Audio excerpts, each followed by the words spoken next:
Welcome. You are listening to and watching the Financial Survival Network, and I'm Kerry Lutz, and it's time for another Triple Lutz report, and this is episode number 483. So if you get my newsletter, you already probably read this, but if you don't get my newsletter, you should sign up right now. Go over to financialsurvivalnetwork.com and sign up for the newsletter. It's in the upper right-hand corner. Just put your email address in there.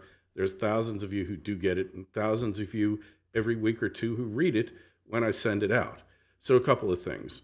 You know that for months, probably 6 months now, I've been telling you that Joe Biden is never going to be the nominee for president. And I still believe that. I think there's going to be a last-minute substitution, kind of like in football, when the quarterback gets injured and they send in a backbencher who has never really thrown a touchdown in his life, certainly not in the NFL, and he goes on to win the game. Well, that would be too Hollywood for what's actually going to happen here. So we need to review what's taken place. So Biden, I could give you clip after clip after clip, if I was into cutting him out, of his bobble-headed nonsense. He's totally vacuous. He has lost it. He is in, I can't say I'm not a doctor, but people who act like him, behave like him, who I've known in the past, are clearly in the throes of dementia. Not the early stages either. They're advanced. And everyone knows this. It's totally a case of the emperor has no cortex. And his cerebral cortex is shot. He can't get out a sentence. I'm not telling you anything you don't already know, but I'm telling you that this was known from the get-go, and that's why he was put up. Now, he doesn't want to go peacefully. And part of the thing is you can't get rid of the presumptive nominee without his consent. So they've thrown all sorts of things at him. Me Too problems, sexual assault, creepy, sleepy Joe Biden. They've got corruption charges, Burisma, his son, Hunter, all these things. They keep throwing and throwing it at him, and he just won't leave. So there was a movie one time with Michael Caine, and it was great. Like, he basically was a up-and-coming executive, and he gets passed over for a promotion. And at that point, he decides to kill off the competition, a younger guy who's going to get the job that he so richly deserved. While he's at it, he kills off his wife, and then he kills off his boss because his boss just doesn't know when to leave. I think it was called A Shock to the System. And it was a dark bête noir comedy. And this is Joe Biden here. He just doesn't know when to leave. And they've thrown everything at him, every scandal. I mean, racism, you name it. This guy has been accused of everything, and yet he won't drop out. So something's got to give here. They cannot allow this person to be the nominee because everybody knows that he's good for nothing. And now the Democratic Party, the Bernie bros, won't vote for him. And the other people are starting to say, well, get Cuomo out there. And here's the problem. Here's the problem with Cuomo. And I wrote this article, None Dare Call It Murder. So you know that during the whole pandemic, which is still unfolding, but it's more of a media event than anything else, he's been the hero of the Dems. But, you know, the number of new cases are diminishing. Yes, it's not a straight line up. It's not a straight line down. But clearly the corner has been turned in two states which have been most open, Florida and Georgia. Georgia's been 3.5 weeks now, no spike. Florida, there's no spike. It's not going down. It's not going up. In Palm Beach County, where I live, 100 cases a day. That's out of 1.5 million people. Oh, but what about the secondary wave and all this? It's not going to happen in the summer. It might happen in the fall and in the winter, but my guess is it's probably not going to. And you've got treatments that are effective to some extent. It appears obvious that combination therapy of hydroxychloroquine, azithromycin, and zinc and multivitamins will save most people. Why they're not doing it, I can't imagine. All because Trump said it might work. Trump has now said he's taking it, and they don't believe him. Morning Joe said he's lying. He's not taking hydroxychloroquine. Look, the drug has been on the market for 40 years. Chloroquine's been on the market since 1934. Quinine, they're all quinine synthesized quinine with a little bit of a turbocharged kick to it. They can cause heart problems. I've taken Z-Pax, Zithromax many, many times for sinus infections, ear infections, all these things. Never had a heart problem with it yet. Combination of the two, it bears monitoring. But man, look at all those horrible drugs they advertise on television. Big Pharma every single day of the week. It can stop your heart. It can cause you to have a cerebral hemorrhage. It'll cause you to lose the last 3 weeks worth of nutrients and food from both ends. I don't have to go into it. Every drug out there has a risk. Every drug is dangerous, and especially when it's taken off label or taken in quantities or in methods different than the original proof. But nonetheless, off-label prescribing of drugs is common in the medical profession. Originally, hydroxychloroquine was not prescribed for lupus and autoimmune diseases. It evolved over time that it worked.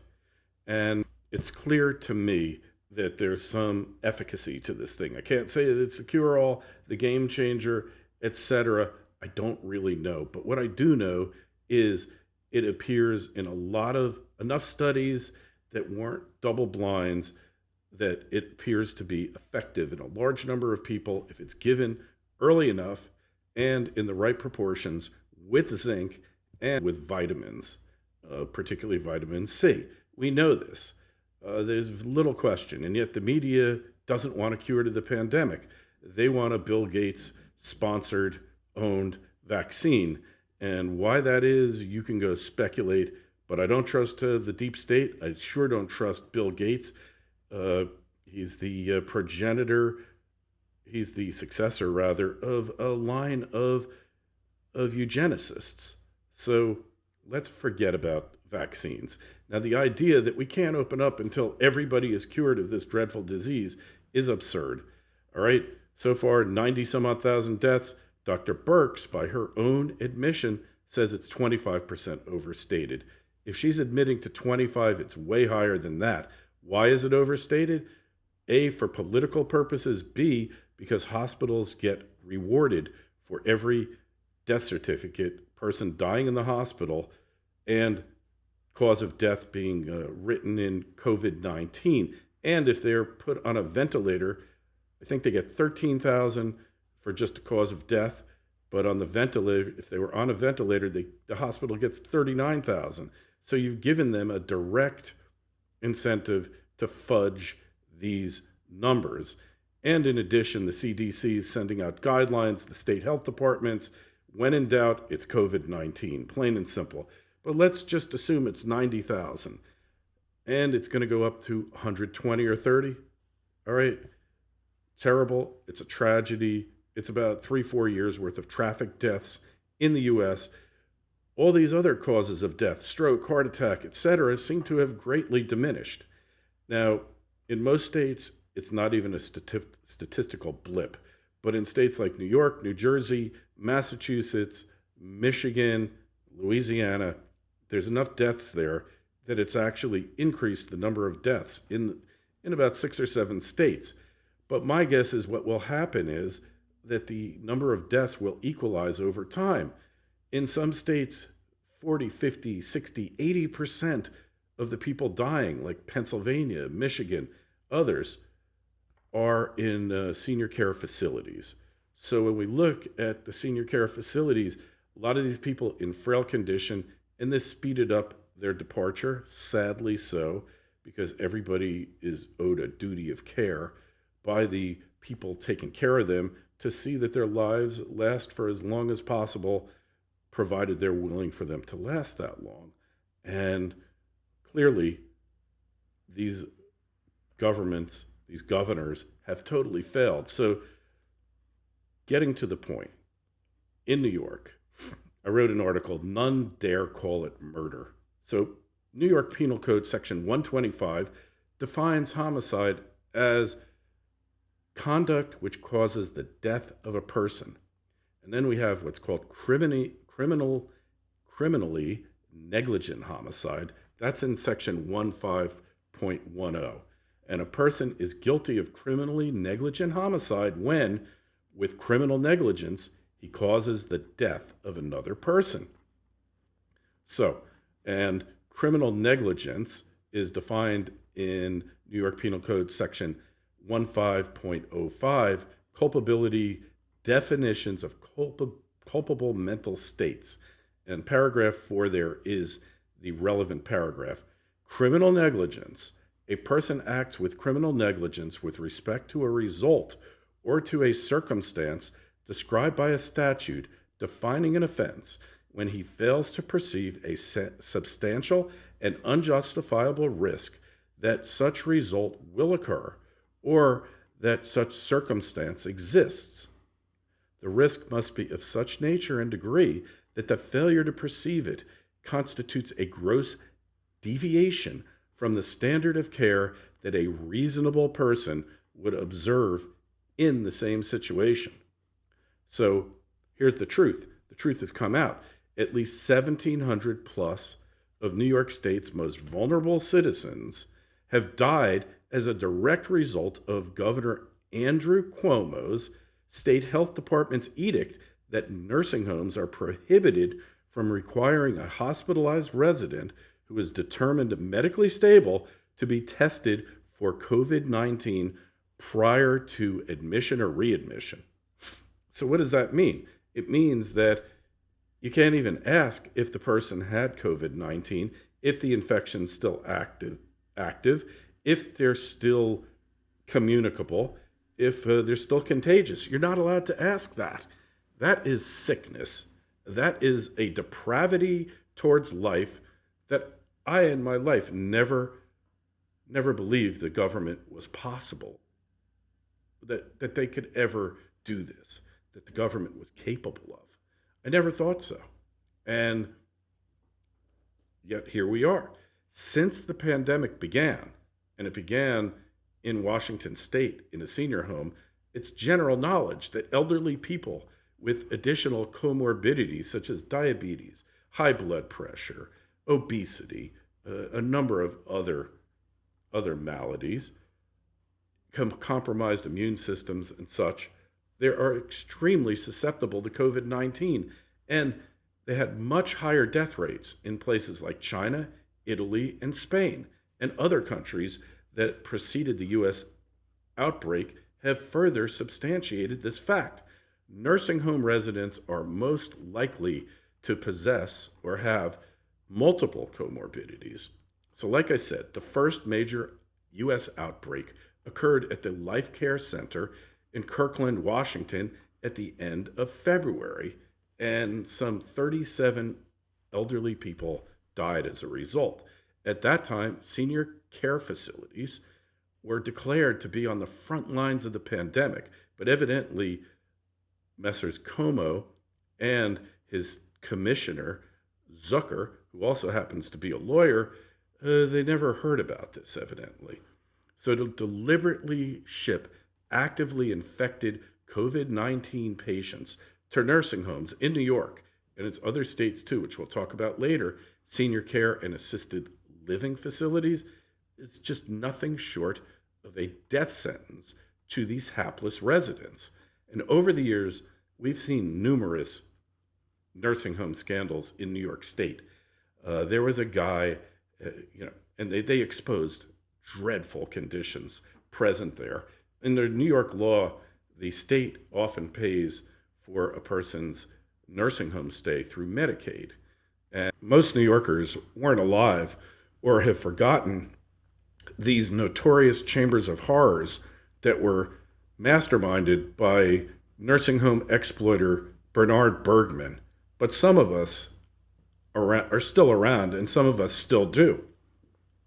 These horrible operators still exist and are an outgrowth of New York's insane Medicaid program, which, like I said, pays the cost of many nursing home residents.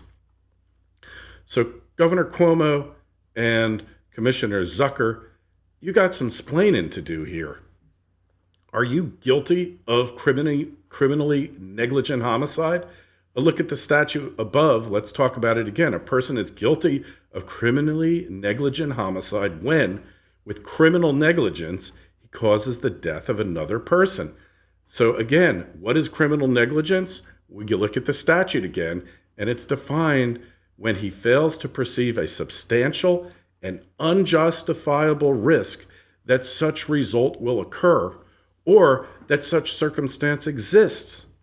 The risk must be of such nature and degree that the failure to perceive it constitutes a gross deviation from the reasonable person standard, suffice it to say. So it seems obvious. Cuomo and his appointee, Howard A. Zucker, MD, JD, he was just admitted in 2019, but I guess when they taught law in law school, he wasn't there that day. But they both failed to perceive, or more probably ignored, the risk that would occur by dumping COVID-19 infected patients into nursing homes. No person who watched a newscast in the past 3 months could be oblivious to the deaths that were certain to occur. Nobody, not me, not you, any of you watching, you had to know. And they had to know. And it is also clear that the nature and degree of that failure to perceive it constitutes gross deviation from that reasonable person. I mean, I wouldn't send them there. And we'll talk about other people who didn't. Now, many would argue that Governor Cuomo is clearly an unreasonable person, but not in the context of the law. Maybe he is. The reasonable man is one whose actions are considered reasonable under the circumstances. So giving Cuomo and Zucker as much leeway as possible and understanding that this truly was an unprecedented emergency in our nation and in New York State, was it reasonable for them to issue this edict?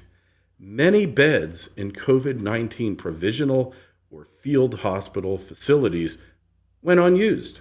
The naval ship, the Comfort, served very few patients during the crisis.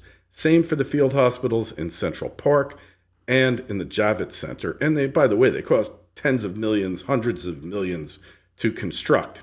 In addition, I know this from one of our FSN community members, upstate New York hospitals were empty because they weren't allowed to accept normal elective patients. An elective could be having a mammogram or a biopsy or anything else. They were strictly shut down to accept COVID-19 patients. In the early stages of the crisis, none of them were sent up there. And if they could build hospitals, they could use helicopters to ferry these people up there. So, Cuomo, Commissioner Zucker, you must immediately account for your actions. Perhaps you do have a reasonable explanation. I can't imagine what, but maybe you do.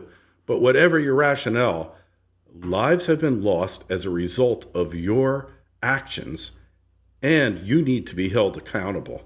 And unfortunately, the very same thing happened in multiple states, including Michigan, Pennsylvania, New Jersey, Massachusetts, California, but we'll give them some credit because upon realizing the consequences of what they were doing, they rapidly discontinued the practices.